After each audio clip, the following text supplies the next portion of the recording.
Acha, वैसे, would you guys like to be white if given the chance? So, on the topic Parth, of... have you got a question? Way to naturally segue into it. So, on the topic of white people in India, what do you guys think about general diet? No, I was... so, on the topic of white people in India, would you guys like to be a white person in India? In India, no. Yeah, In India, no.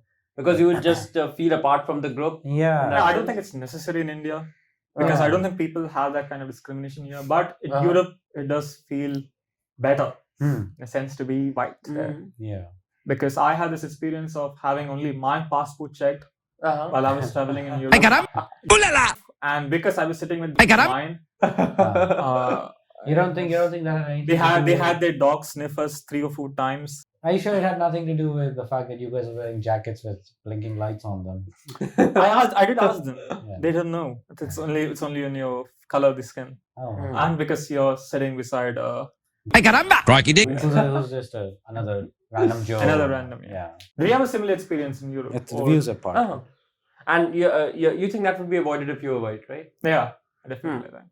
Did you have a similar experience in Europe while you were traveling in Europe? Something like that? Because here, I don't think here you'd face that kind of discrimination, but when you do go abroad, Uh-huh. really gets emphasized. To be honest, I didn't feel that way myself when I was in Europe. But then again, I didn't travel a lot in Europe. I was just, my experience with flights was only till getting to Sweden and getting out of Sweden. That was 2 Oh. times. And while I was actually in Sweden, I mean, like, there's no such discrimination as such. Also, there are a lot of immigrants in Sweden as well, right? There are many, people from different parts of the world that work as, delivery boys or, bus drivers. I'm not being as a racist there, but, that was, my experience with them. So I think, the community has pretty much accepted them over in Sweden. There'll be still some small element of, racism Fascism. and all Yeah.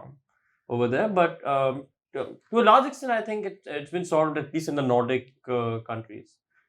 That way. So yeah. All right. Right. So coming back to the so tell us some of your Kota stories. How have you enjoyed that? Were you a residential student there, or were you with your parents there? No, I was a residential student. I was in a hostel. So what happened in Kota was that we had pretty much a whole building to ourselves. So there was this building, Samarnath, and classes used to happen on the first 3 floors, like first floor, second floor, third floor. Fourth floor, there was a mess, and the residential area starts. Now, up to which floor? Up to like the 7th or the 8th floor. At the 8th floor, there was like a study room and, a few small rooms. For And in the terrace for those who aren't getting great marks. No, they specifically didn't make a terrace. They actually used to, have a metal gate that sealed the terrace off from the rest of the building. We had that too. You had that too? I used to climb over it just to make a point. But this isn't stopping me from doing This it. is not stopping me. If I want to die, I will. I choose to go through this bullshit every week. Though I walk across the valley of death, I will face no fears or something like that. Oh, what's that from? Is that a British? Is that a Bible quote? Ezekiel something. I think it was in Pulp Fiction as well. Something. No, Pulp Fiction was Strike Down the Mind. Something Yeah. like that. Whatever. But yeah.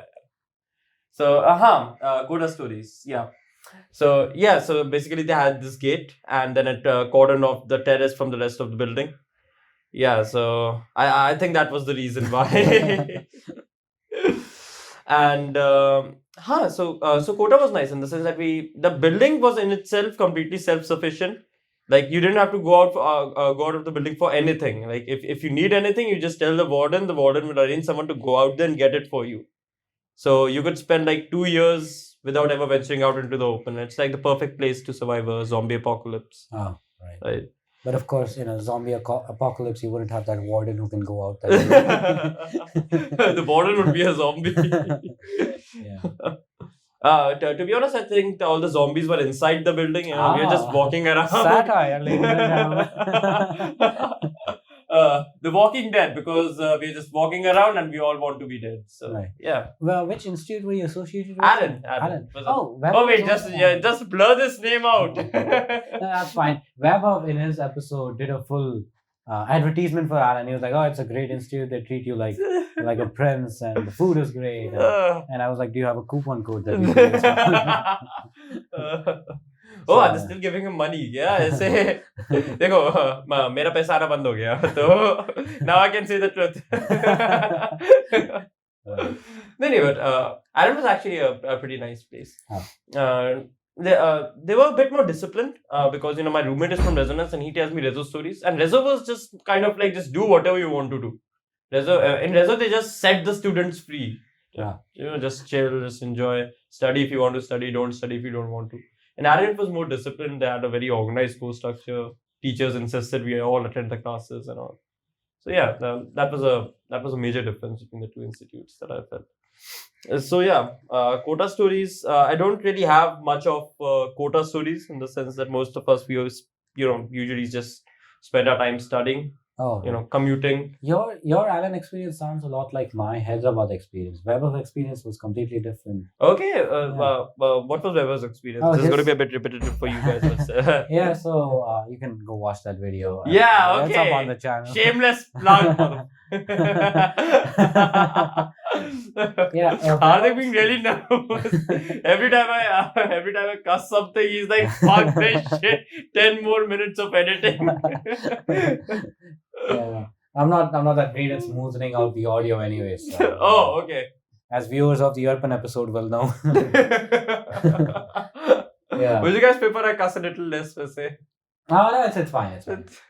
Just avoid the N word, I guess. Okay. It's not like you said the N word if the editing is fine.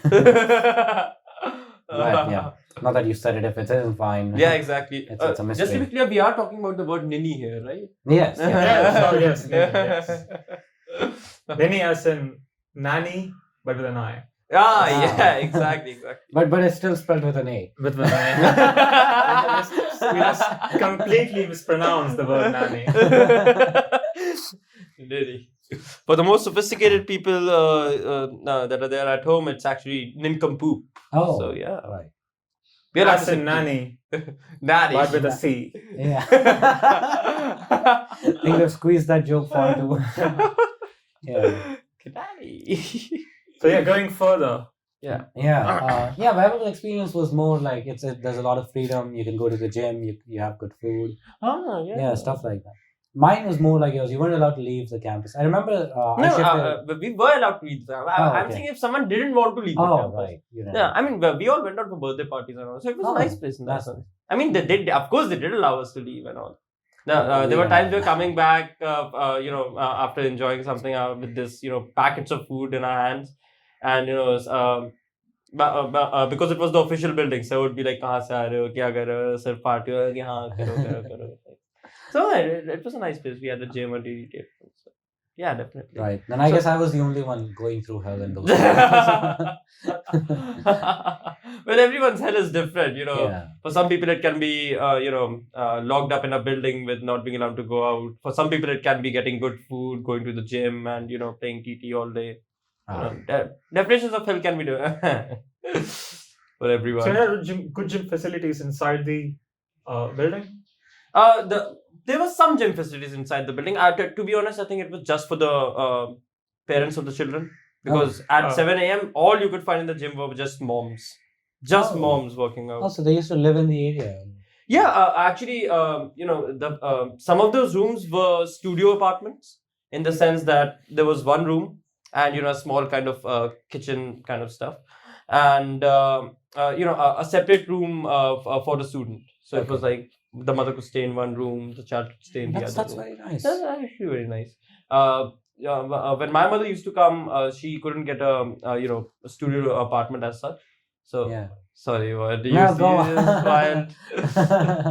Was there some sexual innuendo in there that I missed? No. Ashwin was smiling at me. I was smiling at him. Just a moment of sincere human appreciation. Yeah. So.